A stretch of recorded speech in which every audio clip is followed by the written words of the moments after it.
Trees. By Joyce Kilmer, 1886 to 1918.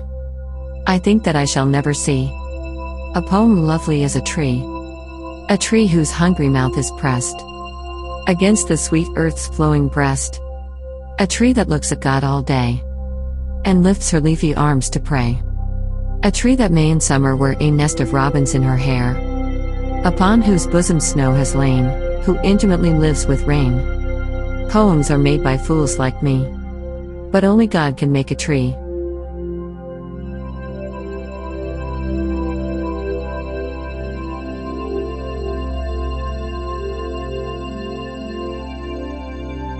The gnarled branches stretch out toward the heavenly sky, the buds slowly opening and exploding into a colorful canopy filled with beauty and luminance.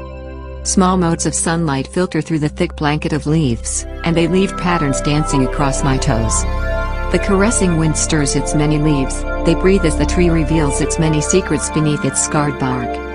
Its beauty and determination outlives the havoc surrounding it, and as world changes, the colors darkening and churning, the young sapling grows and matures. Its leaves bring comfort, the colors vibrant yet soothing. The tree aging with time. It watches with unseeing eyes, its wisdom so wonderful, so intense. I just sit on one of its many branches and watch as it moves and breathes with time. And Pattinson.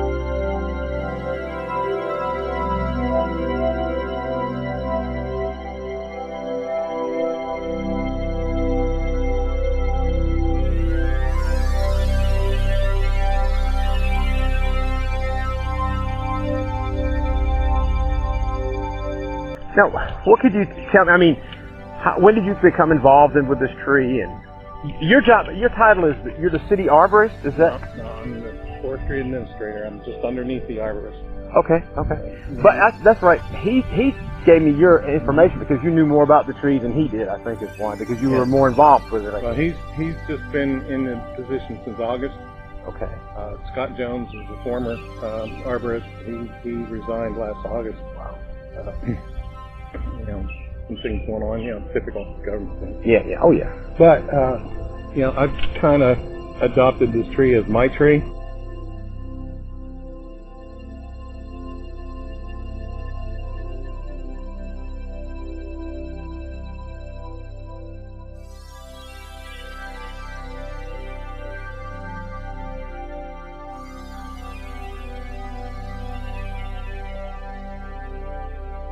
For the fire department, they maintain all this area down here, and I didn't want a lot of things. I didn't want a lot of herbicides or anything applied in here. Exactly. And so that we actually before it hadn't been fenced until the softball state championship was here, and the place was packed. Right. And they didn't want nobody to damage it or falling branches or whatever. No, I came down and there's like 3 or 4 cars parked under here. Oh, wow. And it's like, I went in, I said, tell them that, make an announcement, they got to get out from under here. If they're not gone, I'm going to have them towed. Exactly. I can understand why. Then the fence went up. Right. There used to be a branch out on the front, and the whole thing was, the canopy was almost down to the ground. Wow. It was down to the ground like you see here. Right. Clear around to here. Is that right? And then obviously, is that the storm was that what took it out, or? Well, it was about in 2007 or so, that branch came off in a thunderstorm. This one was about 14, and we lost all these pine trees over here. Right. A lot of wind came through. Right. These pine trees are, were the size of those ones. Oh, wow. Gone. Just a burst, I guess, a micro burst or whatever. So for this to be in this situation without, in that same wind, speaks a lot to the tree. Oh, absolutely. So we lost, a good third of the original canopy. Yeah, you can see they're broken off. Yeah, and it was beautiful. Now it's what we've let it to do. I mean, it actually looks like, to me, it looks like 2 trees that grew together because of the way the trunks go out. It could be. It could very well be. And like I said, the only way to know that is to do this genetics. Right. So. And the city's not going to pay for that. No. And I guess really the only way to tell the true age of it is to count the rings in it, correct? I mean, you can do measurements and guesstimate, but That's why I guess it's between 100 and 200 instead of just. Yeah. Okay. And that's based on where it's at, what was here before, Right. The golf course. Right. Exactly. A lot of people forget that this was a golf course. So I'm told. yeah, it was. This is the city golf course. I'm wondering if there's any balls somewhere hidden up in there in little pockets in the trees. Not that I've found. Okay. I've Yeah, been you've been up all in it. You know, 4 or 5 times.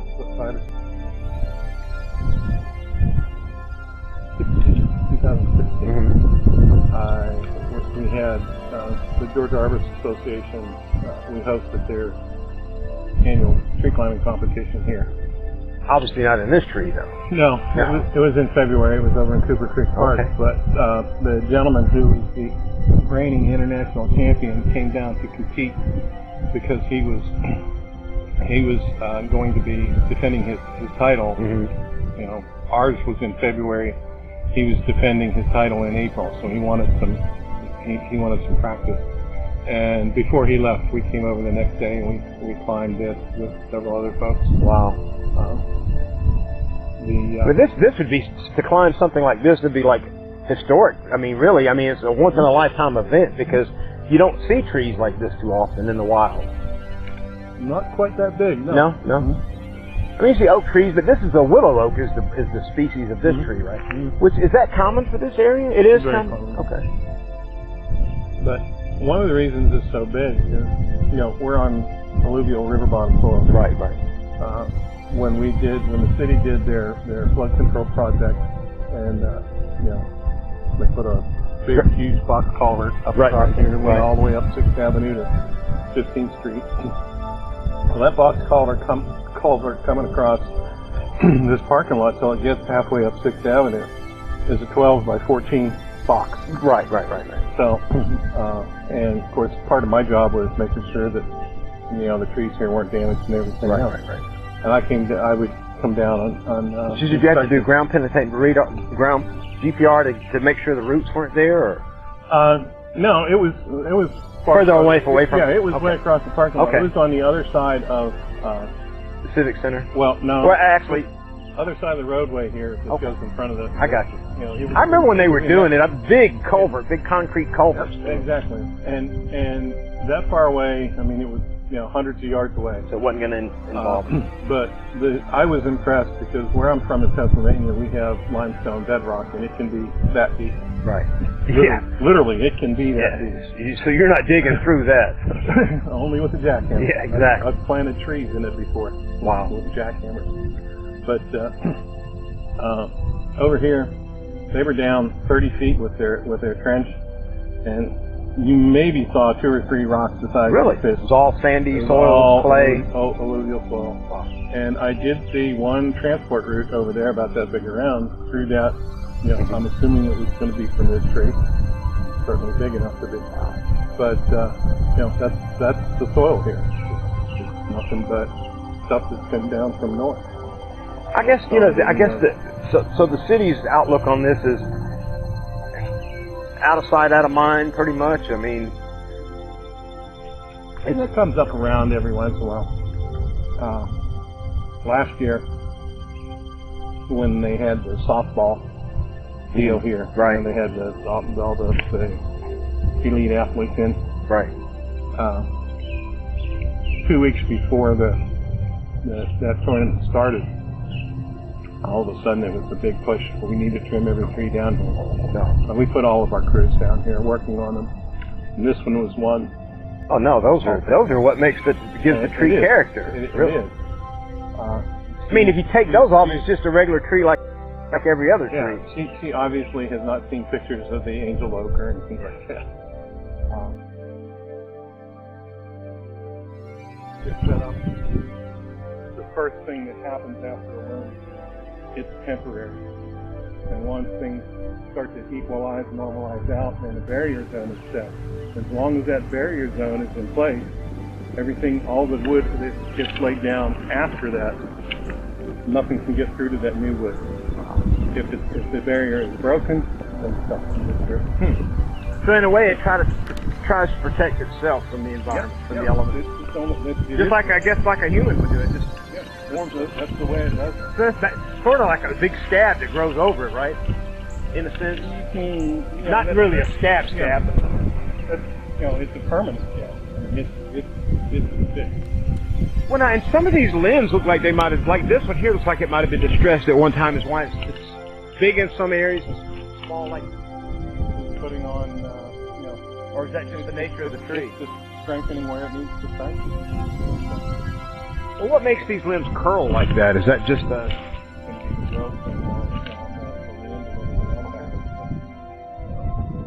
A couple of things I'd like to see happen to this tree. First of all, I do need to get in where it's broken over here. Right. I've pruned that more since it's broken, and we've allowed this tree to what we call retrench. Retrenchment is a treatment that is really big in the UK. Record on a tree over there that's over 100 years, where big and beautiful started to decline and back, killed itself back, died back, and bring it coming out again. And there's a photographic record of that happening. This got a tree down on Broadway, took down here about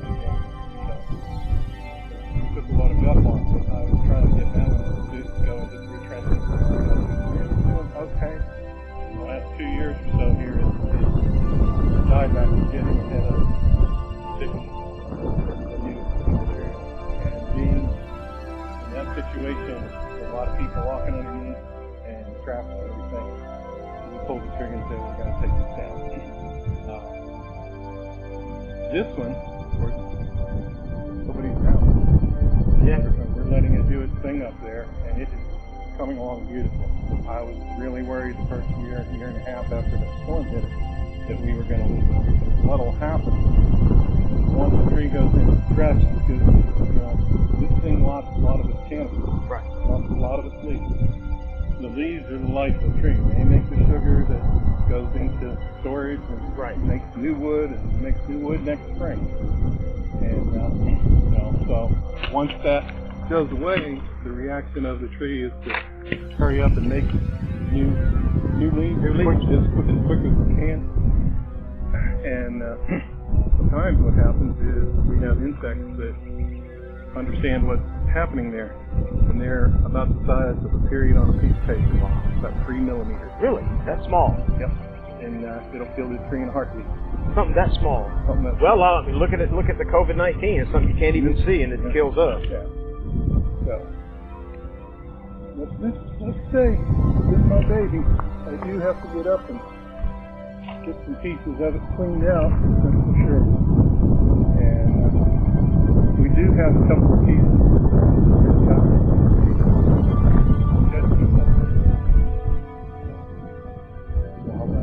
And one of the guys who's been working for Kyle now, who's worked at Inspection Coast Division, does wood turning. And he turned me a couple of small pieces that we have in the office from it. Now that would be nice if in our lifetimes, if something ever happened to the trees, they would make a proclamation that the wood be used for some kind of project around the city. I mean, because there would be quite a bit of wood off of this tree that could be made something very nice. Even to take a slab off that you can finish and put like mount as in over to Citizen Service Center. Or, right. Well, I'm sure that there's enough tree here you can put all around town, different venues. Yeah, my baby. Do you have a name for her? Yes and no. Trees Columbus for a while had a tree climbing day. Wreck climbing day. They set up downtown, and it was one of their fundraisers. Right. And we did it on one of the trees on Broadway. And the people that facilitated it for them were longtime recreational tree climbers. And the first year we did it, the gentleman was 72. And that's kind of how it got me involved with it, because I had to get the tree ready for them. And then when I met him, found out that he had heart issues, and he's putting little kids up in his tree. I thought, well, maybe I better come and Right. stage up in the tree, and that way, if anybody gets into trouble, You get there. It is. I'm there already. I don't have, you don't have to scramble from the ground. Exactly. And so we did that. But he made mention of naming the tree. So we named that tree. That tree is Quapaw, Okay. which is a tribal name for the tribe of Indians in Arkansas. And I brought him out here and showed him this one, and he said we need to name it too, but it does not receive a name. But I agree, it needs a name. Well, we do have different landscape areas around town. We have an adopt-a-spot program. Mm-hmm. That could possibly be something we'd look at here, but it would have to be very tightly managed, and I don't have a problem with that. All this grass and stuff that they kicked up in here, that's one thing. It needs to be moved away. This is no good for the tree, this mulch? Not right up against the tree. I got you. And not that. It takes water so long to penetrate through that. I got you. And it probably just sits there and rots on the ground and decomposes before it does any good to the tree. It doesn't decompose fast enough for the tree. Right. Yeah. That's what I mean. It decomposes, but the tree mulches itself very, very nicely every fall. Right. Go over here. Maybe that's a good thing. So, that could be. That's a good thing. Now, this is the tree. As much as I know about it. Sure is lovely. Well, I'm glad you took the time to come out here to let me know a little bit about it, so I can post a little bit more, because I had so many people asking me about the tree, and I didn't really. The only thing I knew was what I read from the little sign over there, and that's kind of vague, but. Yeah. Well, I have never pushed. I sent one application up to the state Forestry Commission. Right. They have a list of notable trees and champion trees. Right. And this one, depending on how they measure, right, actually it goes by circumference. Mm-hmm. And depending on how they would measure that, if they actually go into each curve and crevice, right, it would probably move this into co-champion status. This was, according to what I had measured and what I could calculate, was not quite co-champion status. And again, we've lost a lot of the canopy. Right. May not be. Wow. Yeah. We do have a champion in town that's out on Front Street in the 500 block. And not only is it a champion tree in Georgia, it is an endangered species, and it is the largest living example left on the face of the earth. Is that right? And where's it at? I might go down there and get some. It's on Front Street, and it's right by the Synovus building in that area. No. Fifth. Oh, okay. 500 block. Okay. When you turn onto the 500 block, it's a one-way north. Right. There is a house. It's kind of a bluish house with a big magnolia, and then right next to that magnolia is an evergreen. It looks like a Chinese fir. Okay. It is actually a Florida Toria, and it's been identified by a paleobotanist as the largest one left. Okay. And we have cuttings of that are being propagated up at the Atlanta Botanical Garden for us, and we're going to plant out on the promenade there once they get. Oh wow, that'll be once they get them up and going good. Yeah. That's wow. Good. Well, Eric, I sure do appreciate you talking to me today. Problem. This is a lovely tree to have. I mean, to be in charge of, I guess. I wish I had a nickel for every leaf on it. Oh heck yeah, you'd be a rich man, wouldn't you? I wouldn't have to worry about anything else anymore. Nope, that's for sure.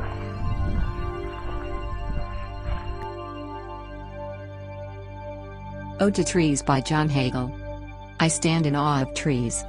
They bend with the wind, but they stand their ground. They stand tall yet constantly reach for the sky, branching in so many directions, searching for the sun and stars. While firmly rooted in one place, they can stand alone, but they seek out each other and live longer together. They appear silent, but they actively communicate, not only with each other but with many other living things in the ground. Their energy comes from connection. Trees embody the best of the feminine and the masculine. We can learn so much from them. I dream of living in a home held in the warm embrace of the branches of a tree. February good oak from a Sand County Almanac. There are two spiritual dangers of not owning a farm. One is the danger of supposing that breakfast comes from the grocery, and the other that heat comes from the furnace. To avoid the first danger, one should plant a garden, preferably where there is no grocer to confuse the issue. To avoid the second, he should lay a split of good oak on the andirons, preferably where there is no furnace, and let it warm his shins while a February blizzard tosses the trees outside. If one has cut, split, hauled, and piled his own good oak, and let his mind work the while, he will remember much about where the heat comes from, and with a wealth of detail denied to those who spend the weekend in town astride a radiator.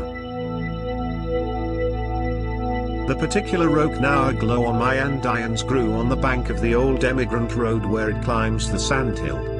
The stump, which I measured upon felling the tree, has a diameter of 30 inches. It shows 80 growth rings, hence the seedling from which it originated must have laid its first ring of wood in 1865, at the end of the Civil War. But I know from the history of present seedlings that no oak grows above the reach of rabbits without a decade or more of getting girdled each winter, and re-sprouting during the following summer. Indeed, it is all too clear that every surviving oak is the product of either rabbit negligence or of rabbit scarcity. Someday some patient botanist will draw a frequency curve of oak birth years, and show that the curve humps every 10 years, each hump originating from a low in the 10-year rabbit cycle. A fauna and flora, by this very process of perpetual battle within and among species, achieve collective immortality.